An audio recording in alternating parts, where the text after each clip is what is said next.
El come muerto. Don Ricardo era uno de los hombres más ricos de Guayaquil, hace muchos años, como 15 o 20. Pese a su acomodada posición económica, el pobre no había podido hacer nada por salvar a su padre, que padecía del corazón y terminó muriendo a causa de esta enfermedad. Con gran tristeza, la familia veló al anciano y tal como había sido su última voluntad, lo hicieron enterrar con el costoso anillo de oro que siempre había llevado en vida. Luego de unos días, don Ricardo se quedó estupefacto al pasar por una casa de empeño y ver que la misma joya se encontraba expuesta en el escaparate, como si nunca la hubieran puesto en la tumba. «No puede ser», murmuró, ingresando de inmediato para asegurarse de lo que sus ojos veían. El anillo era de oro puro y llevaba grabadas las iniciales de su padre. No cabía duda, era el mismo. Pálido, salió de la casa de empeño ignorando al vendedor que se lo había mostrado minutos antes. Se sentía enojado y confundido. Algún tiempo después, doña Mariana, otra mujer de la clase alta, se llevó un susto similar tras haberse enfrentado a la muerte repentina de su hija. La pobre muchacha había fallecido en un terrible accidente, pocos días antes de su boda, dejando a sus seres queridos destrozados.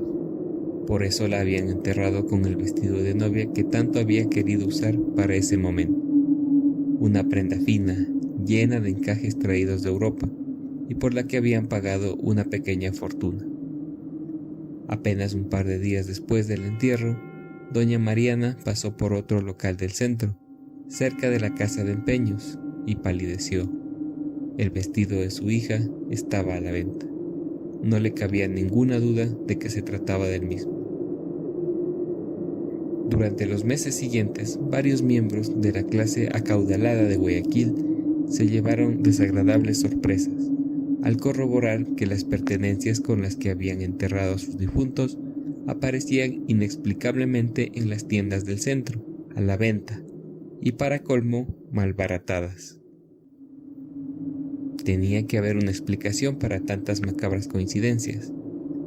¿Acaso los muertos se habían levantado de su tumba? ¿Alguien se había atrevido a interrumpir su descanso? Rápidamente, las demandas contra el cementerio se acumularon, hasta que a las autoridades no les quedó más remedio que investigar. Y entonces, una noche lúgubre, dieron con el culpable. Se trataba de un hombre sin escrúpulos, de apariencia siniestra, que aprovechaba la oscuridad para desenterrar a los difuntos y profanar sus tumbas. Obviamente, solo lo hacía con las más caras y lujosas. Los objetos como joyas, relojes y prendas que sustraía, los vendía a los comerciantes del centro, para que pudieran rematarlas, sin que sospecharan del oscuro origen de aquellas mercancías, o quizá preferían hacerse de la vista gorda. El come muerto, como bautizaron los medios a aquel individuo, fue debidamente arrestado y encarcelado. Hasta aquí la leyenda de hoy. Si te ha gustado este video, dale like y déjanos tu comentario. Suscríbete si quieres seguir viendo más videos como este. Hasta la próxima.